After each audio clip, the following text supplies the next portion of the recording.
ৰঙাপৰা কংগ্ৰেছত আৰম্ভ হ'ব নেকি বিসম্বাদ। ৰঙাপৰাত কংগ্ৰেছৰ প্ৰাৰ্থী কাৰ্তিক কুৰ্মীক টিকট নিশ্চিত হোৱাৰ পাছতেই একাংশ কংগ্ৰেছ কৰ্মীয়ে উচ্চাৰিছে ক্ষোভ।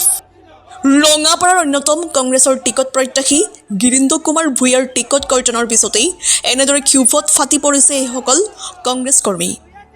হয়তো এইসকল কংগ্ৰেছ কৰ্মীয়ে কৰিব পাৰে বিসম্বাদ। আনহাতে টিকট কৰ্তনৰ পিছতেই দুখ প্ৰকাশ কৰিছে কংগ্ৰেছৰ টিকট প্ৰত্যাশী গিৰীন্দ্ৰ কুমাৰ ভূঞাই। খবৰ অনুসৰি একাংশ সমৰ্থকক লগত লৈ ভূঞাই আহ্বান কৰিছে এক গোপন বৈঠকৰো। বৰ্তমান শোণিতপুৰ জিলা কংগ্ৰেছৰ উপসভাপতিৰ পদত আছে গিৰীন্দ্ৰ কুমাৰ ভূঞা। কি ক'ব, আপুনিও কংগ্ৰেছৰ দাবীদাৰ আছিল, ইতিমধ্যে আপুনি আপোনাৰ যি প্ৰচাৰ চলি আছিল, তেনে ক্ষেত্ৰত আপোনাক টিকেটৰ পৰা বঞ্চিত কৰিব। অৱশ্যে প্ৰচাৰ অভিযানৰ লগতে দলৰ পৰা যথেষ্ট কাম বন কৰি আছিলোঁ। টিকেট পাম বুলি মই আশাবাদী আছিলোঁ। বৰ্তমান শুনিছোঁ যে মই টিকেট পোৱা পৰ্যায়ত নাই। দলে যদি কিবা বিবেচনা কৰে দলে কৰিব, মোক ক'বলগীয়া বিশেষ একো নাই। আৰু এজন কংগ্ৰেছ কৰ্মী, বৰ্তমান মই কংগ্ৰেছ কৰ্মী হৈয়ে আছোঁ। মোৰ লগত যথেষ্ট কৰ্মীসকলে আছে, দুখ প্ৰকাশ কৰিবলৈ মোক সমবেদনা দিবলৈ। তেওঁলোকৰ পৰা আপোনালোকে কিবা থাকিলে ল'ব পাৰে। ক্ষোভ আছে নেকি কিবা আপোনাৰ? ক্ষোভ মোৰ মনত নাই। দলে যদি দিয়া নাই ক্ষোভ কৰি কি লাভ আছে?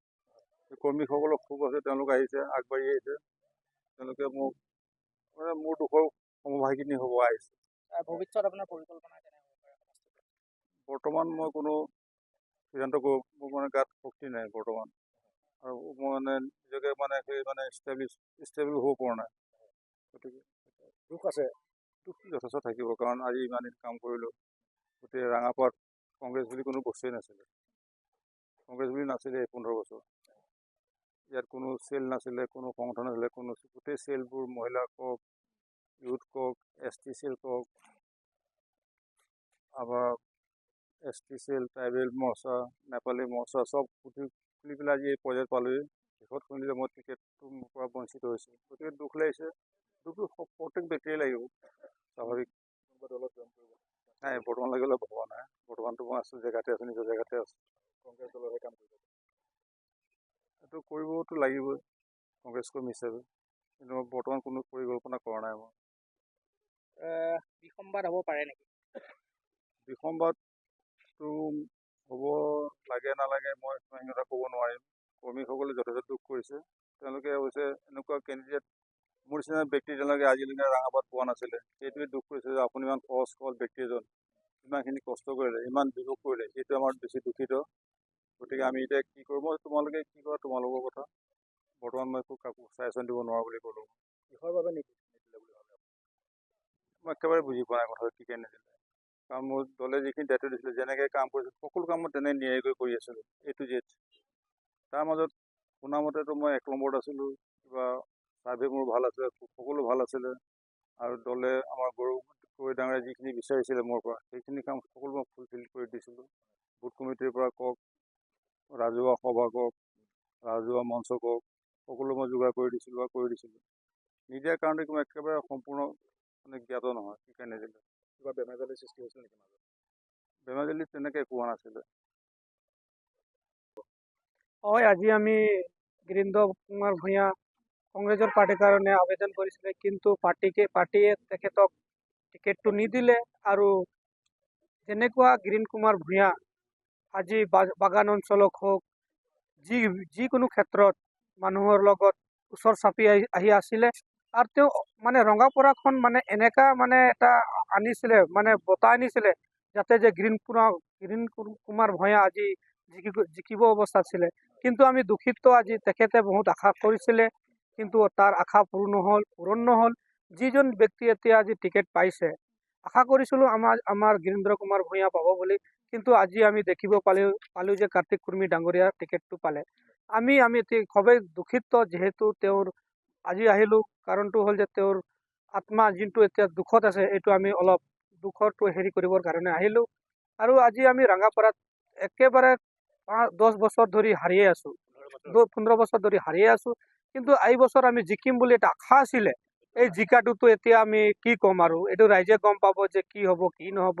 এতিয়া কিমান আমি আগবাঢ়ি যাম, এইটোৱে ৰাইজেহে ক'ব পাৰে। কিন্তু আমি বহুত আশা কৰিছিলোঁ যে গিৰীশ কুমাৰ ভূঞা ডাঙৰীয়া আমাৰ ৰঙাপাৰা সমষ্টিত এখন বিধায়ক হ'ব বুলি, কিন্তু নহ'ল। আমি দুখিত ইমান। দুৰ্বল প্ৰাৰ্থীক দিছে নেকি বাৰু নহয়, দুৰ্বল বুলি ক'ব নোখোজো মই, কিন্তু যেনেকুৱা কাৰ্তিক কুৰ্মী ডাঙৰীয়া আছে তেনেকা আৰু কি ক'ম আৰু, তেওঁ চবৰ লগত ইমান মিলা প্ৰীতি নাই, আৰু মিলা প্ৰীতি থাকিলেও তেওঁৰ কি টাচত নাথাকে, কণ্টেক্টত নাই, যিমান ফোন কৰিলে ফটককৈ কাটি দিয়ে, আৰু ইমান হেৰি নাই।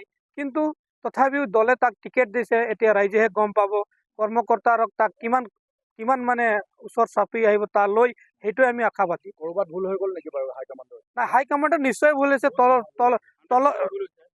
তলৰ পৰাই আমাৰ ভুল দেখিবা গৈছে, যাতে আমাৰ কিজান যাতে আমাৰ মণ্ডল প্ৰেচিডেণ্টৰ প্লেনটো নফটালৈ তালৈ কিজানে, সেইটো কিন্তু আমি আশা কৰোঁ।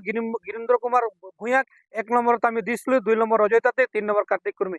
কিন্তু আমি জনামতে এতিয়া কাৰ্তিক কুৰ্মী 1 নম্বৰ, তাৰপিছত অজয় তাঁতী 2 নম্বৰ, তেনেকুৱা আমি গম পালোঁ। সেইটো ভিতৰে আমি গম পাইছোঁ। আমি দুখিত। আমাৰ যিটো নেকি ৰঙাপাৰাৰ যিটো নেকি হেৰি আছে, কি কয়, আমাৰ মণ্ডল প্ৰেচিডেণ্ট হওক বা সংগঠন যোন আছে, লগতে আৰু যিটো গ্ৰাম্য মণ্ডল হওক, বালিপাৰা মণ্ডল হওক বা ৰঙাপাৰা মণ্ডল হওক, তেখেতে যদি আমাৰ পেনেলটো নুপঠালে তেন্তে তালৈ নাযাব, এইটো বুলি আমি অলপ মানে দুখিত আছোঁ। এই মুহূৰ্তত ক'ব লগাটো আৰু কি ক'ম, যিটো আমি আশা ৰাখিছিলোঁ, আজি 8-9 মাহে দিন তেওঁ হয়তো আজি ভূঞা ডাঙৰীয়াই টিকেট বিচৰাটো সকলো ৰাইজে জানেই। আৰু আমাৰ বৃহত্তৰ অঞ্চল, যিহেতুকে পিছপৰা অঞ্চল দেই আমাৰ, এই যে আপোনাৰ মণ্ডল হিচাপে কলনি, কিন্তু আমাৰ বৃহত্তৰ বগীজুলি অঞ্চল। তো বগীজুলি অঞ্চলৰ ৰাইজে এজন ভাল কেণ্ডিডেট বিচাৰিছিল, আৰু সেই হিচাপে পাইছিলোঁ। তেখেতে আজি বহুখিনি ফিল্ড বনালে, বনোৱাৰ পিছতো তেখেতে টিকেট নাপালে। তো তেখেতে কিয় কাৰণত টিকেট নাপালে সেইটোতো আমি ক'ব নোৱাৰিম, এইটো ওপৰ মহলৰ কথা। তো এইটো ক্ষেত্ৰত আমাৰ এটা দুখ আছে, দুখ নথকা নহয়, দুখ থাকি গ'ল। আৰু দুখৰ হেতুকে আজি যিহেতুকে টিকেট পোৱা নাই, তেখেতৰতো আত্মা শান্তিৰ কাৰণে আমি আহিবই লাগিব ইয়াত। তো সেইটোলৈ আমি ইয়ালৈ আহিলোঁ। তো এতিয়া কথা হ'ল, এইখিনি আমি চিন্তা কৰিবলৈ বা কিবা সময় এতিয়াও যথেষ্ট আছে। আমি নহ'লেও 19-20 তাৰিখলৈকে অলপ ধৈৰ্য ধৰি থাকিম বুলি এটা আশা ৰাখিছোঁ। এতিয়া আমি মানে কোনো ছাইডত মানে যিটো আগত হৈ গৈছে, এতিয়া আৰু মানে আগভাগ লোৱাৰ এটা ইমান চিন্তা কৰা নাই। গতিকে 19-20 তাৰিখৰ পিছতহে কি চিন্তা কৰিম, সেইটো ব্যক্তিগত কথা। যিগৰাকী প্ৰাৰ্থী তেখেতৰ হৈ আপোনালোকে হেৰি কৰিব নেকি? যিগৰাকী প্ৰাৰ্থী হয়, যিটো আমাৰ দলীয় প্ৰাৰ্থী, নাই সেইটোতো তেওঁ হেৰিয়াটোৰ কিমান দূৰ সম্ভৱ অসম্ভৱ সেইটো তেখেতে নিজে জানে। গতিকে তেখেতলৈ আমি দলীয় হিচাপে আমি কিবা কৰিব লাগিব, সেইটো আমি পিছে পৰে ল'ম। সেইটোৱে ক'লোঁ যে মই মানে ধৰি লওক 19-20 তাৰিখৰ পিছত। হয়, এতিয়া শোকত আছোঁ, এতিয়া ক'ব নোৱাৰোঁ। তাৰমানে মোৰ ক'বলগীয়া এইখিনি। মানে কি ক'ম, এতিয়া আমাৰ চব যিমান দলীয় কৰ্মীকৰ্তা ইয়াত আছে, হয় নহয়, সকলোৱে দেখিছে ৰাইজে। থাকিব লাগিছিলে আজি ধৰ ৰঙাপাৰাত, আছোঁ আমি ঘূৰা মাৰি বহুত দুখৰ বিষয় লৈ প্ৰাৰ্থীৰ ঘৰত থাকিব লাগিছিলে, আহি থাকিলোঁ ইয়াত। কিন্তু আমি বহুত দুখী। আজি ধৰ যি পঞ্চায়তটো, যেতিয়া পঞ্চায়ত ইলেকশ্যন হৈছিলে, পঞ্চায়ত ইলেকশ্যন টাইমত গিৰীন্দ্ৰ কুমাৰ ডাঙৰীয়া ডাবে গোটেই এৰিয়াত ঘূৰি তেখেতে পঞ্চায়তৰ কাৰণে বহুতখিনি কাম কাজ কৰিলে, গোটেই ৰাইজৰ লগত চাহ চিনাকি দিলে, সম্পূৰ্ণ ৰাইজে চাহ চিনাকি পালে তেখেতৰ থ্ৰু দি। আজি যিমানখিনি কাৰ্তিক কুৰ্মীয়ে কৰিব পৰা নাই, সেইখিনি গিৰীন্দ্ৰই কৰি আগতে দেখাই দিছে ৰাইজক। যিহেতুকে এতিয়া ৰাইজে কাৰ্তিক কুৰ্মীৰ থ্ৰুৱেদি প্ৰায় নাই, মানে আপোনালোকেও নাই? আমি নাই বুলি ক'ব নোৱাৰোঁ। আমিতো দলীয় হিচাপততো আজিলৈকে দলটো আমি ত্যাগ কৰা নাই। আমি 20 তাৰিখৰ পাছত আমি এটা সিদ্ধান্ত ল'ম, মানে কি হ'ব কি নাই। 20 তাৰিখৰ এটা টাইম আমি ল'ম। আৰু এতিয়ালৈকে আমাক নিমন্ত্ৰণো কৰা নাই তেখেতে, কৰা নাই, আমাক নিমন্ত্ৰণ কৰা নাই কাৰ্তিক কুৰ্মী ডাঙৰীয়াই। মই কলনী মণ্ডলৰ হয়, মই ভাইচ প্ৰেচিডেণ্ট। হয়, আমি বহুত দুখিত। যিহেতু আমি গম পাওঁ ৰঙাপাৰাৰ কংগ্ৰেছ যিখিনি খহনীয়া হৈ গৈছিলে, শেষ হৈ গৈছিলে, গিৰীশ কুমাৰ ভূঞা তেখেত যেতিয়ালৈকে দায়িত্ব লৈছে, সেইটো সময়ত আমাৰ যুৱ কংগ্ৰেছ আছিলে। মই যুৱ কংগ্ৰেছৰ এডমিন ছেক্ৰেটাৰী হয়। যুৱ কংগ্ৰেছখিনি আমাৰ গিৰীন্দ্ৰ কুমাৰ ভূঞা ডাঙৰীয়া তেখেতৰ নেতৃত্বত বনাইছে। যুৱ কংগ্ৰেছৰ মণ্ডললৈকে ভোটৰলৈকে আমাৰ গিৰীন্দ্ৰ কুমাৰ ভূঞা ডাঙৰীয়া বনাইছে। কংগ্ৰেছৰ যিখিনি এটা ভেটি আছিলে ৰঙাপাৰাত, বৰ্তমান এইখিনি শেষ হৈ গৈছে। তেখেতে অহাৰ লগে লগে কংগ্ৰেছৰ এটা উৎসাহ বাঢ়িছে, আহিছিলে উশাহ। চবেই এটা আশা কৰিছিলোঁ আমাৰ আদিবাসী জনগোষ্ঠীলৈকে বা বিভিন্ন জনগোষ্ঠীলৈকে এটা আশা আছিলে যে আমাৰ টিকেটখিনি ভাল এটা মানুহ মানে প্ৰত্যাহাৰ কৰিব বুলি। কিন্তু কালিলৈকে আমি যিখিনি গম পালোঁ যে টিকেটখিনি আমাৰ কাৰ্তিক কুৰুম ডাঙৰ মানে টিকেটখিনি পাইছে বুলি। কিন্তু এইটোত আমি সকলোৱে দুখিত আৰু আমি এইটো কেতিয়াও মানি ল'ব আমি নোৱাৰোঁ। এইখিনি আমি যিখিনি কংগ্ৰেছ কৰ্মী আছোঁ আমি এইখিনি কথা আমি মানি ল'ব নোৱাৰোঁ। কিয় আমাক জিকা কিন্তু ৰঙাপাত লাগে, যিখিনি আমাৰ কংগ্ৰেছ আমি 20টা বছৰ আমি ভুগি আছোঁ। পঞ্চায়ত লেভেলৰ পৰা আমি সমষ্টি লেভেলত আমি ভুগি আছোঁ। এতিয়া কংগ্ৰেছ কেইটা ক'তবা মাৰ খাই আছোঁ, এতিয়া কি কৰি আছে বিজেপিটো চাই আছে। আৰু ভাল দিনত আমি এটা ভাল কেণ্ডিডেট বিচাৰিছিলোঁ, কিন্তু সেইটো হিচাপত আমি হাইকমাণ্ড আমাক টিকেটখিনি প্ৰদান নকৰিলে। সেইকাৰণে হাইকমাণ্ডক আমি অনুৰোধ জনাওঁ, আপোনালোকে কংগ্ৰেছ দলটোক সমষ্টিৰ পৰা আপুনি শেষ কৰিব বিচাৰিছে নেকি? আমি কংগ্ৰেছ দলৰ কৰ্মী হৈ পেলাই আমি যি আছে আমি কংগ্ৰেছটোক আমি বচাবৰ কাৰণে আমাক সমষ্টিত ভাল এটা কেণ্ডিডেট লাগে আমাক। সেইটো আমি ৰাইজে বিচাৰিছিলে। সেই হিচাপত গিৰীন্দ্ৰ কুমাৰ ভূঞাক আমি ৰাজ্য হৈ পেলাই তাক মানে আমি অনুৰোধ কৰিছিলোঁ আপোনালোকে টিকেটখিনি এপ্লাই কৰা বুলি। কিন্তু সেইটো হিচাপত কালি যিখিনি গম পালোঁ যে টিকেটখিনি যিজনক দিছে তেখেতে বাই ইলেকশ্যনত খেলিছিলে, 70,000 কিমান ভোট পাইছিলে। তেখেতে সেইটো সময়ত হাৰিছিলে। আৰু তেখেতৰ যিটো ৰেকৰ্ড আছে আপোনাৰ গম পায়, ভীমা তাতে যেতিয়া আছিলে তেখেতে পি হৈ পেলাই কাম কৰিছিলে। সেইখিনিত যিখিনি দুৰ্নীতি হৈছিলে এতিয়াও ৰঙাপাৰা সমষ্টিৰ ৰাইজে চবে গম পায় তেখেতে কি কৰিছিলে। আপোনালোকে তেখেতৰ হৈ কাম কৰিব নেকি? এতিয়ালৈকে আমি ডিচিশ্যন ল'ব পৰা নাই। তেখেতেও আমাৰ চাৰ্টিফাই নহয়। আজিলৈকে দলীয় হৈ পেলাই কোনো যোগাযোগ কৰা নাই। আৰু আজিলৈকে মানে কাৰো লগত মানে যোগাযোগ এনেকৈ নাই কৰা। আপুনি কি হয়? মই যুৱ কংগ্ৰেছৰ এডমিন ছেক্ৰেটাৰী হয়।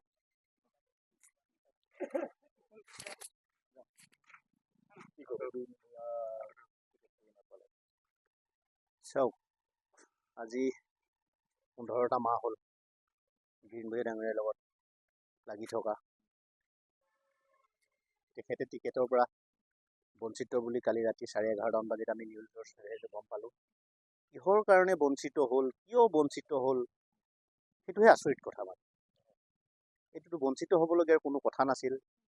গ্ৰাছৰুটত যিমানখিনি কাম কৰিব লগা আছিল, আজি বুথ কমিটি নাছিল কংগ্ৰেছ দলত, একোৱে নাছিল তেনেকুৱা। যিমানখিনি বস্তু সম্পূৰ্ণ কৰি উঠাৰ পিছত গিৰীন্দ্ৰ ভূঞা ডাঙৰীয়াৰ নেতৃত্বত গোটেই কামবিলাক সম্পূৰ্ণ হ'ল। তো ছ'চিয়েল মিডিয়াৰ যোগেদি হওক, গ্ৰীণ ভূঞাৰ প্ৰচাৰ হ'ল, তাৰপিছতো টিকেটৰ পৰা বঞ্চিত হ'ল। এতিয়া এই ক্ষেত্ৰত আমাৰ হাইকমাণ্ডৰ অকণমান গলতি হৈছে। হাইকমাণ্ডে সঠিকভাৱে সঠিক প্ৰাৰ্থীক, যিজন প্ৰাৰ্থী নেকি জয়ী হ'ব পৰা প্ৰাৰ্থী আছিলে আমাৰ ৰঙাপাৰা সমষ্টিত, নিশ্চিতই আছিলে প্ৰায়। আজি বহু দলে ভয় খাইছিল গিৰীন্দ্ৰ কুমাৰ ভূঞা ডাঙৰীয়া যেতিয়া ৰঙাপাৰা সমষ্টিত কংগ্ৰেছৰ প্ৰাৰ্থিত্ব প্ৰত্যাশী হৈছিল। চিঞৰ থকাৰ পিছত তেখেতে টিকেট নোপোৱাত আমাৰ আজি সকলো দলীয় কৰ্মী আমি সকলো তেখেতৰ ওচৰত আহিছোঁ। তেখেতৰ ওচৰত আহি লৈ পেলাই তেখেতৰ লগত মত বিনিময় কৰিছোঁ। কৰাৰ পিছত আমি চাওঁ কি হয়, পৰৱৰ্তী সময়ত কি হয়। আপোনালোকে বিসম্বাদ আৰম্ভ কৰিব নেকি? বিসম্বাদটো তেনেকৈ আৰম্ভ কৰাৰ কথা ভবা নাই। বিসম্বাদ নহ'ব। টিকেট কনফাৰ্ম হৈ গৈছে। আমাৰ হাইকমাণ্ড কেচি বেণুগোপাল ডাঙৰীয়াই চাইন কৰিছে। আমাৰ টিকেট পালে আমাৰ ডিষ্ট্ৰিক্ট সভাপতি কাৰ্তিক চন্দ্ৰ কুৰ্মী, তেখেতেই পাইছে টিকেটখন। তাৰপিছত আমি ক'বলগীয়া কি আছে, কিন্তু যিমানখিনি কৰ্মী আছিল আজি গোটেই কৰ্মীখিনি গিৰীন্দ্ৰ কুমাৰ ভূঞা ডাঙৰীয়াৰ তাত উপস্থিত হৈছে। যিখিনি আমাৰ কংগ্ৰেছ কৰ্মী গোটেইখিনি টিকেট পাইছে কোনোবা, কিন্তু যিজন কেণ্ডিডেট আছিল, আমাৰ যিজন কেণ্ডিডেটে আমাৰ ৰঙাপাৰা সমষ্টিটো কংগ্ৰেছৰ হৈ জয়ী কৰিব পৰা কেণ্ডিডেটৰ ওপৰত এতিয়াও আছে আমাৰ কংগ্ৰেছ কৰ্মী। কিজানি হয়তো আজি ৰাতিলৈকে ইয়াতে থাকিব, তেনেকুৱাও এটা পৰিস্থিতি হ'ব পাৰে। খুব আছে নেকি? খুবটো নাই, খুব নাই। মই এই সময়ত আমি গিৰীন্দ্ৰ কুমাৰ ভূঞা ডাঙৰীয়াৰ মানে গৃহস্থলত আহিছিলোঁ। আৰু কালি ৰাতি গম পালোঁ যে গিৰীন্দাৰ টিকেটখন নাপালে। কাৰণ আমি গিৰীন্দাৰ টিকেটখন পাব বুলি আমি বহুত আশাবাদী আছিলোঁ। কিন্তু কি কাৰণত নাপালে আমিও অলপ আচৰিত হ'লোঁ। কাৰণ কি, গিৰীন্দাই 3 বছৰ ধৰি যোৱা পঞ্চায়ত ইলেকশ্যনৰ আগৰ পৰা যথেষ্টখিনি কষ্ট কৰি আহিছে ফিল্ডত। আৰু গিৰীন্দাৰ কাৰণে আমি বহুতখিনি আমাৰ পঞ্চায়ত লেভেলত আমি ৱাৰ্ড মেম্বাৰ জিতিবৰ কাৰণে আমি সক্ষম হৈছোঁ। তো আমি বহুত আশাবাদী আছিলোঁ। কিন্তু এইবাৰ হাইকমাণ্ডে এনেকৈ এটা ভুল কৰিব আমিও ভবা নাছিলোঁ। কাৰণ গৌৰৱ গগৈ যিহেতু এইবাৰ আমি গৌৰৱ গগৈ APCC প্ৰেচিডেণ্ট হোৱাৰ ক্ষেত্ৰত আমি যথেষ্টখিনি আমি আশাবাদী আছিলোঁ। কাৰণ এইবাৰ প্ৰত্যেক বছৰ কংগ্ৰেছত কিন্তু টিকেটৰ ক্ষেত্ৰত কিন্তু খেলি মেলি হৈ আছিলে। কিন্তু এইবাৰ আমি যথেষ্টখিনি আশাবাদী আছিলোঁ যাতে এইবাৰ টিকেট খেলি মেলি নহয় আৰু ভাল এবাৰ কেণ্ডিডেট এবাৰ দিব বুলি আমি আশাবাদী আছিলোঁ। কিন্তু ভাল কেণ্ডিডেট নিদিলে, যাৰ কাৰণে আমি নিজকে দুখ অনুভৱ কৰি আছোঁ। যিগৰাকী প্ৰাৰ্থী দিছে তেখেতৰ হৈ আপোনালোকে মই ব্যক্তিগতভাৱে মই যিহেতু মণ্ডল জেনেৰেল ছেক্ৰেটাৰী, মই কলনী মণ্ডল জেনেৰেল ছেক্ৰেটাৰী, আৰু আমাৰ মণ্ডলত আউট অফ পঞ্চায়ত বহুত এৰিয়া আছে আজিলৈকে বহুত ৰাতিপুৱালৈকে ফোন আহিছে কোনো এটা মানুহ কিন্তু ছেটিছফাই নহয় চবেই কৈ আছে এইটো কিন্তু হাইকমাণ্ডে ভুল কৰিছে বুলি আৰু কিছুমান মানুহ কৈ আছে যাতে গিৰিন্দাক যাতে টিকেট নিদিলে অযোধ্যাতে টিকেটটো দিব লাগিছিলে কিন্তু কাৰ্তিক কুৰ্মীক দিয়াৰ ক্ষেত্ৰত কিন্তু মানুহকেইটা ছেটিছফাই নহয় আৰু এইটো কিন্তু মোক লাগে যথেষ্ট এটা প্ৰভাৱ এটা পেলাব কংগ্ৰেছে কাৰণ ভাল এটা স্থিতিত আহিছিলে কিন্তু মোৰ ফালৰ পৰা এইটো কিন্তু মই একেবাৰে ছেটিছফাই নহয় আৰু এইটো হাইকমাণ্ডে বহুত ৰং ডিচিশ্যন লৈছে আপোনালোকে পৰৱৰ্তী সময়ত কেনেকুৱা পদক্ষেপ এইটো ৰাজ্যিক সিদ্ধান্ত ল'ব মোৰ ব্যক্তিগত হিচাপে যদি সুধিলে কিন্তু মই ছেটিছফাই নহয় যিহেতু মই মণ্ডল জেনেৰেল ছেক্ৰেটাৰী আৰু 20 বছৰ মই কংগ্ৰেছত আছো কিন্তু 20 বছৰ পৰা আজিলৈকে এই যোৱা পঞ্চায়ত ইলেকশ্যনত আমাৰ কলনী 5টা ৱাৰ্ড আছে 3টা ৱাৰ্ড কংগ্ৰেছে জিকিবৰ কাৰণে সক্ষম আছে যাৰ কাৰণে গিৰিন ভূঞা মানে ক্ৰেডিট আছে গিৰিন ভূঞাৰ কাৰণে 3টা ৱাৰ্ড আমি জিকিবৰ কাৰণে সক্ষম হৈছোঁ কিন্তু আৰু 2টা ৱাৰ্ড জিকিলো টোটেল 5টা জিকিল এটা 12টা ঠাইছোঁ এটা 25টা ঠাইছোঁ মোৰ মতে আমি 5টা ৱাৰ্ড আমি জিকিছোঁ বুলি ক'ব লাগিব গতিকে কাৰ্তিক কুৰ্মীক দিয়াটো কিন্তু বেয়া হৈছে যথেষ্টখিনি বেয়া হৈছে এইটো মোৰ ব্যক্তিগত এতিয়া বালিপাৰাৰ পৰা দিলীপ চৰকাৰ ৰিপৰ্ট গ্লোবেল এনি